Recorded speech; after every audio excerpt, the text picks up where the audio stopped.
Bismillahirrahmanirrahim. Assalamualaikum warahmatullahi wabarakatuh. Gimana kabarnya hari ini? Semoga anak-anak tempat dalam keadaan sehat ya. Nah, insya Allah hari ini kita akan membahas tentang sejarah kebudayaan Islam, materi Khulafaur Rasyidin pada masa Abu Bakar As-Siddiq. Nah, Khulafa sendiri memiliki arti pengganti, dan Rasyidin artinya mendapat petunjuk. Jadi bisa diartikan Khulafaur Rasyidin adalah para pengganti yang mendapatkan petunjuk. Namun pada pembahasan ini, Khulafaur Rasyidin dapat diartikan para pengganti tugas-tugas Rasulullah SAW sebagai kepala negara, kepala pemerintahan, dan juga pemimpin bagi umat Islam. Namun perlu dicatat juga ya bahwa tugas kenabian itu tidak dilimpahkan kepada para khalifah ini, karena kita tahu nabi yang terakhir adalah Nabi Muhammad SAW. Nah, kemudian kita akan beralih kepada Abu Bakar As-Siddiq.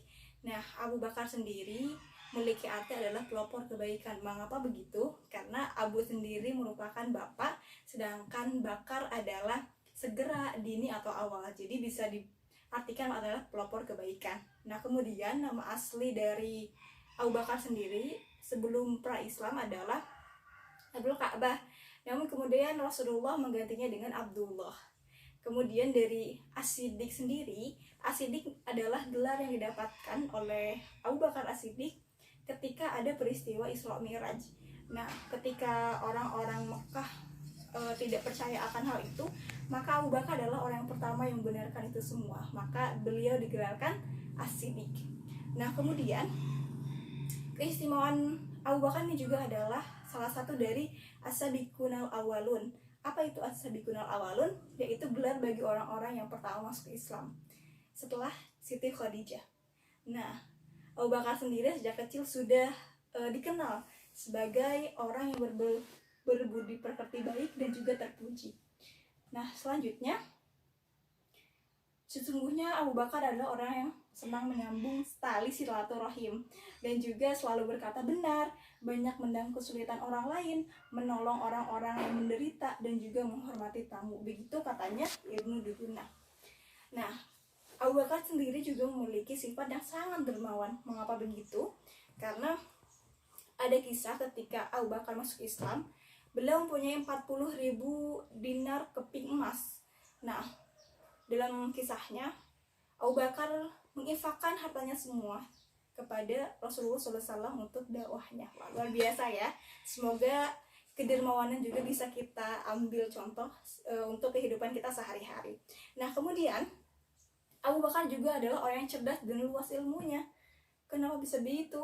Karena seperti yang kita tahu, seperti kisah Abdullah bin Umar ketika beliau pernah ditanya, siapakah pada masa zaman Rasulullah yang sering memberikan fatwa gitu ya.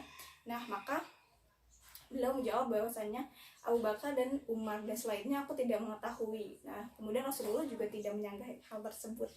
Nah, Abu Bakar juga adalah orang yang baik dan juga utama. Kenapa bisa begitu? Kita tahu bahwa Abu Bakar adalah sahabat Rasulullah yang paling dekat. Kenapa paling dekat?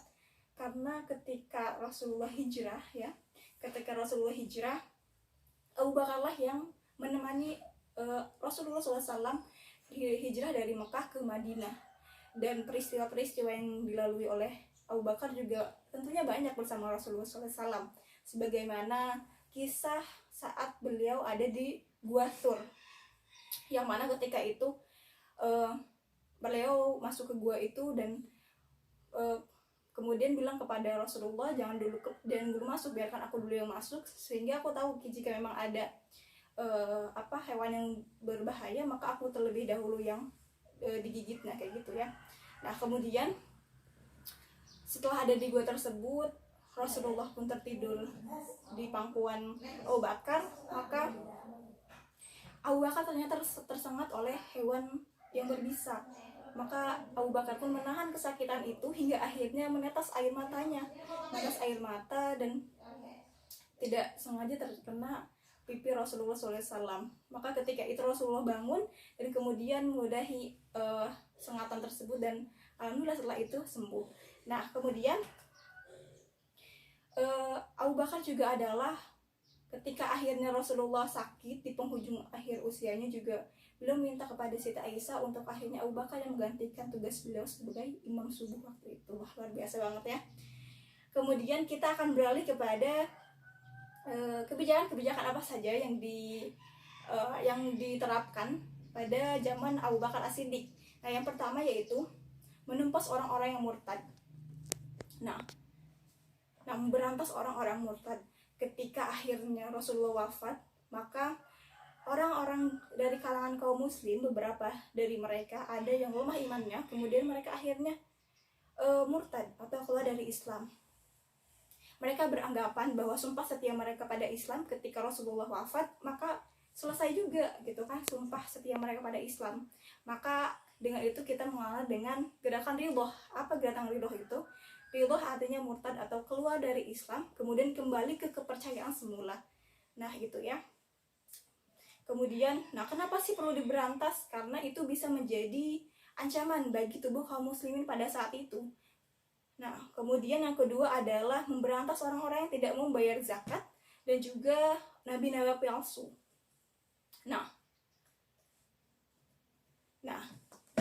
kita tahu bahwa zakat adalah pilar dari penting pilar penting bagi Islam, dan kemudian keberadaan nabi-nabi palsu nantinya itu akan mengancam kekuatan atau tubuh umat Islam itu sendiri. Maka dengan itu akhirnya Abu Bakar pun melakukan tindakan militer dengan mengirimkan pasukan yang dipimpin oleh Khalid bin Walid untuk akhirnya memberantas itu semua. Dan kita tahu bahwa nabi palsu yang paling masyhur kita ketahui yaitu Musailamah Al-Kadzab. Nah, beliau akhirnya terbunuh, dan akhirnya Khalid bin Walid pun berhasil untuk melakukan pasukan tersebut. Dan akhirnya Musailamah Al-Kadzab itu terbunuh, dan kita mengetahuinya dengan perang Yamamah. Nah, kemudian pada masa Abu Bakar pun, sebelum akhirnya Rasulullah wafat, Rasulullah telah menyiapkan pasukan Usamah bin Zaid.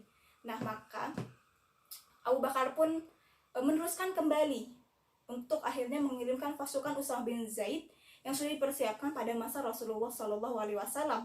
Pengiriman pasukan ke Syam Selatan Bizantium untuk bertempur atau yang kita kenal dengan Perang Mu'tah. Ekspedisi ini pun menunjukkan ya bahwa tujuan politik Islam tidak berhenti ketika akhirnya Rasulullah wafat. Nah, begitu. Kemudian yang terakhir adalah pelestarian Al-Quran.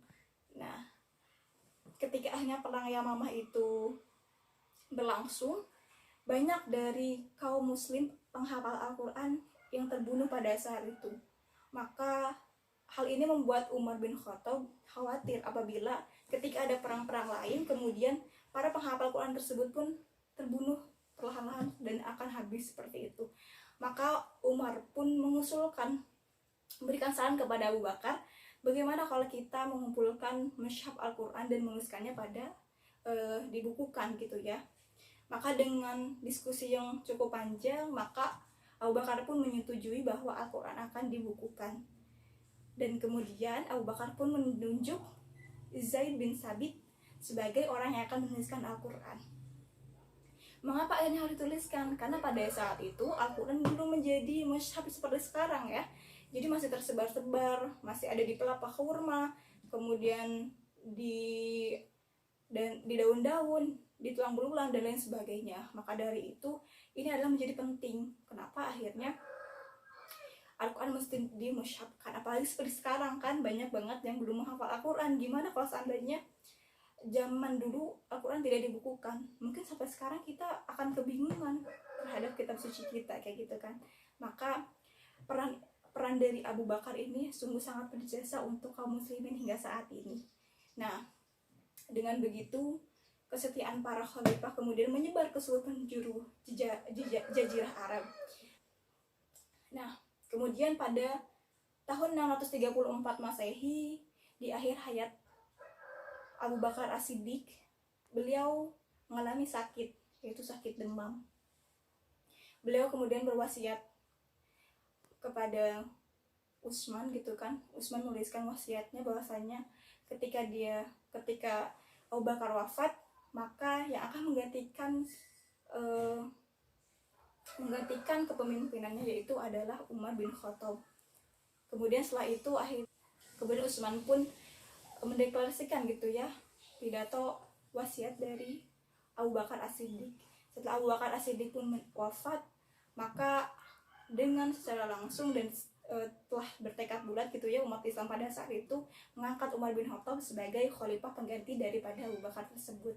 Maka dari sini semoga kalian bisa mengambil hikmah dari semua peristiwa pada zaman Abu Bakar As-Siddiq. Dari mulai kecintaannya kepada Rasulullah, beliau adalah sahabat Rasulullah yang paling dekat, kemudian juga termasuk murid Rasulullah SAW. Maka dari itu agar kita senantiasa dapat membantu setiap teman kita, kemudian keteguhan beliau dalam menjalankan setiap tugas-tugasnya. Semoga kita semua bisa mengambil hikmahnya. Mungkin hanya ini saja yang bisa saya sampaikan, kurang lebihnya mohon maaf. Wassalamualaikum warahmatullahi wabarakatuh.